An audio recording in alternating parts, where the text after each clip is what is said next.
ጤና ይስጥልኝ። ጠበቃ እንዳርጌ ካሴ ነኝ። ስለ ይግባኝ አቀራረብና ስለሚቀርብበት ጊዜ ሕገ ነክ መረጃ ላካፍላችሁ። የይግባኝ ማመልከቻ ባጭሩ ተዘጋጅቶ የስር ፍርድ ቤት የሰጠውን ውሳኔ የሚቃወምበትን ምክንያት በመዘርዘር ይቀርባል።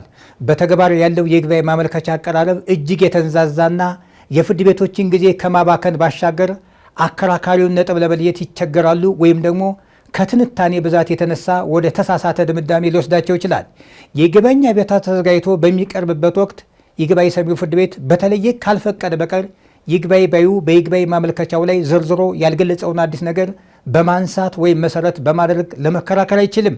ይግባኝ ባዩ በይግባኝ ማመልከቻው ላይ ያልገለጸውን አዲስ ነገር በማንሳት ወይም መሰረት በማድረግ ለመከራከር የፍርድ ቤቱ ፈቃድ ያስፈልጋል ሲባል ይግባኝ ባዩ ከይግባኝ መቃወሚያ ዝርዝሮች በመውጣት በቃል ክርክር በሚያስረዳበት ወቅት ነው። በማመልከቻው ላይ ያልተገለጸ ግን ደግሞ በስር ፍርድ ቤት የተነሳ ቢሆንም በይግባኝ ማመልከቻው ባይካተትም ይግባኝ ሰሚው ፍርድ ቤት በማስፈቀድ በክርክር ሊነሳ ይችላል።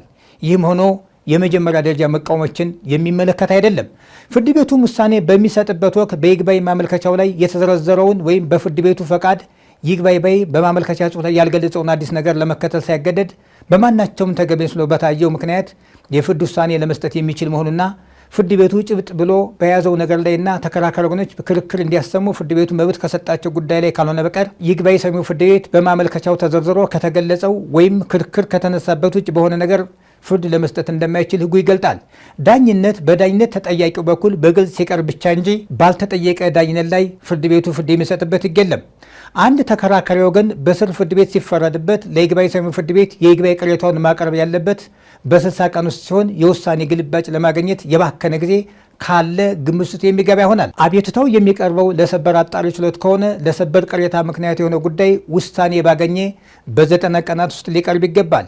የይግባኝ አቤቱታም ሆነ የሰበር ቅሬታ እንደ ቀደም ተከተሉ ለይግባኝ ሰሚው ፍርድ ቤት ወይም ለሰበር አጣሪ ችሎት መቅረብ በነበረበት ጊዜ ውስጥ ካልቀረበ በወቅቱ ያልቀረበበትን በቂ ምክንያት የሚገልጽ የይግባኝ ማስፈቀጃ አቤቱታ በማቅረብ ይግባኙ ወይም የሰበር ቅሬታው ተቀባይነት የማግኘት እድል አለው።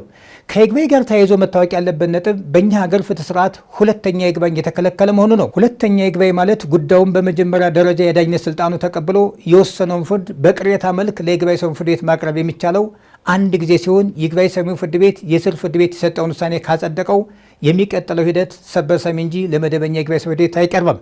አመሰግናለሁ።